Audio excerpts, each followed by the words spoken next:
امي يا اجمل ما شافت عينيا، ليكي انت كتبت القصيده دي. من قبل ما اجي على الدنيا رسمت حياتي الورديه، وبرقتك مليتي ضلمه رحمك حنيه. يا اول ما لمست ايديا واول عيون خطفت عينيا. قالوا قبل كل الكلام الحلو وما سابوش حاجه ليا، قالوا الصبره والتسع شهور، قالوا القدر بحنيه تهد جبال هموم، قالوا كل حاجه حلوه في كل وكرروها. فسبت ما زرعتيه فيا يثمر مقطوعه شعريه، ويكفي وجودك يسقي بحنانك زهور الندية. بس حروفي ما كفتكيش يا أمي فيكي، نسيت العربية. حبك ودعاكي ورضاكي فاتحين أبواب الدنيا ليا. عايش عمري خدامك بس لا تكوني مرضية. حافظة مواعيدي أكتر مني وبالدقيقة ما تنسانيش، وبالخير ما تداريش. وقت اللمة ما تخليش عبوث في القعدة أو ضيق.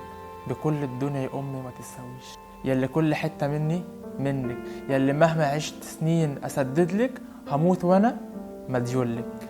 يا فهماني وقارية ملامحي من قبل ما أحكي، وعارفة عني كل حاجة من صغري.